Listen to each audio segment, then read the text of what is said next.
Good question. Umpiring in tennis versus baseball, especially when you're on the catching down the line, which one is tougher? Tennis umpires catch a lot of flack because with balls in where they out and the lines, and tennis is very particular about that. And then they have the dual cameras that catch it, and of course the arguments. And so you go back in the day with John McEnroe, and that ball was in and it was out, and you've had some classic battles between the umpiring and in tennis.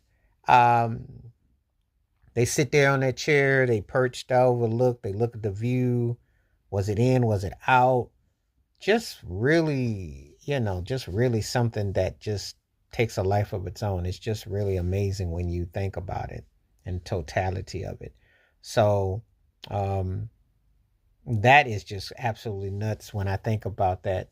Before technology took in and with the eyeball test, what was in, what was out, just amazing when you think about it. So, tennis umpiring is very technical, uh, and you gotta deal with the velocity, how quickly that ball gets back and forth because people are hitting that ball, men and women, over 100 miles per hour. So you got to catch the back line, the front line, how you're looking, the trajectory, and then that's why they're the replay.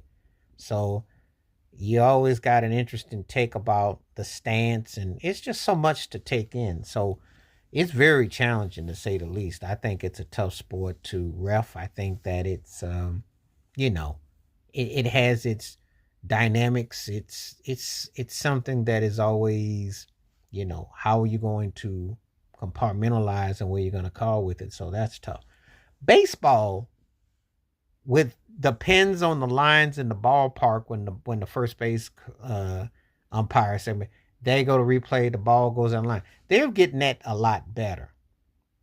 They have also in the outfield when the ball hits certain signs, if it's a ground rule double or if it's a home run, it has to clear certain lines. So in catcher interference with the fans, eliminating some of that with the lying of everything and what they do with the calls. Not so much anymore. Balls going over the bags and hitting the lines. I would say for the most part, I think the umpires were pretty accurate even before they had instant replay. Home plate umpiring with the strike zone, that one is still very divisive. Now they've got the clock when they time the pitchers, and you got to get there and the batter, you get all that. But the strike zones,